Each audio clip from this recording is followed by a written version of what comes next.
আহ, এখন ডিজিটাল বোর্ডে যে প্রশ্নটা দেখতেছো, আমি চ্যালেঞ্জ দিচ্ছি এই প্রশ্নটাই এই বছর কোনো না কোনো বোর্ডে, ইভেন ঢাকা বোর্ড বা যশোর বোর্ডে ইজিলি আসতে পারে। কেন বলতেছি? প্রতিটা বছর লক্ষ্য করলে দেখতে পারি আমরা এই ধরনের প্রশ্ন বা এই রিলেটেড প্রশ্ন একটা থাকেই প্রতিটা বছর। শুধু মজার বিষয় যে শুধু এটা এইচএসসিতে আসবে তা না, এটা Dhaka university, medical, Jahangirnagar university, যে কোনো জায়গায় প্রতিটা বছর এই ধরনের প্রশ্ন আসে। তাহলে কতটা গুরুত্বপূর্ণ এবার বুঝতে পারতেছো। চলো, এই প্রশ্নটা বা এই ধরনের যে কোনো প্রশ্ন আসলে তুমি কিভাবে জাস্ট 30 সেকেন্ড চিন্তা করে তুমি অ্যান্সার করতে পারো, তোমাদেরকে একটু সেই ট্রিক্সটা একটু শিখিয়ে দিই। চলো, আমি তোমাদেরকে জাস্ট 1 মিনিট নিব। আচ্ছা, 4টা অপশন আছে, এই 4টা অপশন সম্পর্কে তুমি জানতে পারলে আসলে অ্যান্সার করতে পারবা। প্রশ্ন ছিল নিচের কোনটিকে সংক্রমণক্ষম, নিচের কোনটিকে সংক্রমণক্ষম পূর্ণাঙ্গ ভাইরাস কণা বলে। তাহলে আগে তো জানতে হবে সংক্রমণক্ষম কি, সংক্রমণক্ষণা কি, সংক্রমণবিহীন কি, এগুলো জানতে হবে। আসলে ভাইরাসের 4টা পয়েন্ট থাকে। যেমন প্রথম পয়েন্ট আছে ভিরিয়ন। আসলে ভিরিয়ন কি? তোমরা জানো একটা ভাইরাস সাধারণত গঠিত হয়ে থাকে বিশেষ 2টি জিনিস নিয়ে।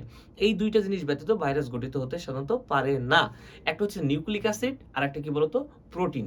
তাহলে আমি লিখলাম, চলো লিখে ফেলি, নিউক্লিক অ্যাসিড এবং প্রোটিন আছে যে ভাইরাসে, এবং সেই ভাইরাসটা যদি আবার সংক্রমণ ক্ষমতা সম্পন্ন হয়। কি ক্ষমতা সম্পন্ন বলতো? সংক্রমণ ক্ষমতা সম্পন্ন। তার মানে কি? সে ভাইরাসটা ধরে নাও আমাকে অ্যাটাক করছে, তোমাকে আবার কি করতে পারে? অ্যাটাক করতে পারে। এই ধরনের ভাইরাসকে আমরা বলবো কি? ভিরিয়ন বলবো। অর্থাৎ নিউক্লিক অ্যাসিড আছে, প্রোটিন আছে এবং সংক্রমণ ক্ষমতা সম্পন্ন, তাহলে সেটাকে আমরা বলবো ভিরিয়ন।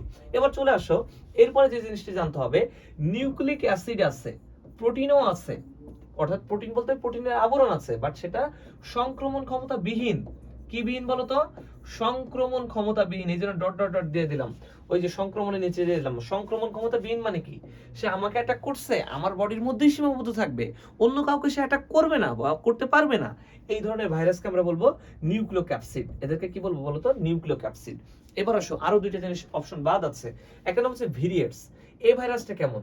এই ভাইরাসটা হচ্ছে, এদের ক্ষেত্রে নিউক্লিক অ্যাসিড থাকে, বাট এদের ক্ষেত্রে কি থাকে না বলতো? প্রোটিনের আবরণ থাকে না, প্রোটিনের আবরণ থাকবে না। এবং এরা শুধুমাত্র উদ্ভিদ দিয়ে অ্যাটাক করবে, অর্থাৎ উদ্ভিদের অ্যাটাক করে, প্রাণীদের অ্যাটাক সাধারণত করে না। এই ধরনের ভাইরাসকে বলবো কি আমরা? ভিরিয়েটস। ভিরিয়েট বা ভিরিয়েটস, ঠিক আছে। এবার আবার আরেকটা অপশনে চলে যাও। নিউক্লিক অ্যাসিড থাকবে না যাদের ক্ষেত্রে, কিন্তু শুধুমাত্র কি থাকবে? প্রোটিনের আবরণ থাকবে।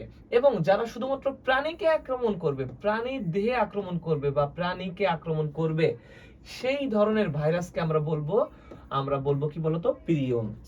এটাকে কি বলবো? পিরিয়নস। আমি মনে রাখতাম এইভাবে, প ওয়ার্ড দিয়ে, প ফর প্রাণীর দেহে অ্যাটাক, প ফর শুধুমাত্র প্রোটিন থাকবে, আবার প ফর পিরিয়নস। ঠিক আছে, এক প দিয়েই খেলা শেষ। প ফর প্রাণী দেহকে অ্যাটাক, প ফর প্রোটিনের আবরণ থাকে, প ফর পিরিয়নস। ঠিক আছে, এই ধরনের তাহলে আমরা দেখে ফেললাম। এবার আমরা অ্যানসারটা দেখি। সংক্রমণ ক্ষম পূর্ণাঙ্গ ভাইরাস কাকে বলে? সংক্রমণ ক্ষমত সম্পূর্ণ ভাইরাসকে আমরা কি বলেছিলাম বলতো? ভিরিয়ন বলছিলাম। শুধু এইটা অ্যানসার না, এই জাতীয় বা এই রিলেটেড যে কোনো ধরনের প্রশ্ন আসলে, সেটা ঢাকা ইউনিভার্সিটি হোক, মেডিকেল হোক বা এইচএসসিতে হোক, তোমরা ইজিলি কিন্তু অ্যান্সার করতে পারতেছো। সো এইভাবে ট্রিক্সের সহকারে একটু গুছিয়ে এবং ডিপলি মুখস্থ না করে বুঝে আত্মস্থ করার ট্রাই করো, তাহলেই বায়োলজিকে জয় করা সম্ভব।